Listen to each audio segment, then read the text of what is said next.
জুলাই শহীদ দিবস ২০২৫ উপলক্ষে রাষ্ট্রীয় শোক পালনের অংশ হিসেবে সাতক্ষীরা জেলা প্রশাসনের উদ্যোগে শহীদদের স্মরণে আলোচনার সভা অনুষ্ঠিত হয়েছে। বিস্তারিত দেখুন হাফিজুর রহমান সুমনের তথ্যচিত্রে। বুধবার সকাল 10টায় জেলা প্রশাসকের সম্মেলন কক্ষে এই সভা অনুষ্ঠিত হয়। এতে সভাপতিত্ব করেন সাতক্ষীরা জেলা প্রশাসক মোস্তাক আহমেদ।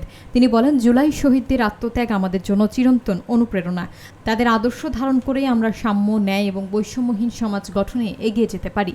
আলোচনা সভায় আরও বক্তব্য রাখেন অতিরিক্ত জেলা প্রশাসক বিষ্ণুপদ পাল, অতিরিক্ত পুলিশ সুপার মুকিত হাসান খান, জেলা জামায়াতের আমির উপাধ্যক্ষ শহীদুল ইসলাম মুকুল, বৈষম্য বিরোধী ছাত্র আন্দোলন সাতক্ষীরা জেলা আহ্বায়ক আরাফাত হোসেন সহ আরও অনেকে।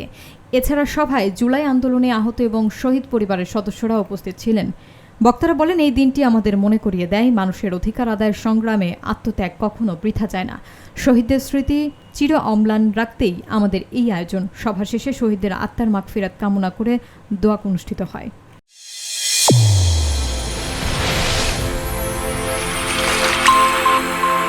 চ্যানেল A1 হৃদয়ের স্পন্দন।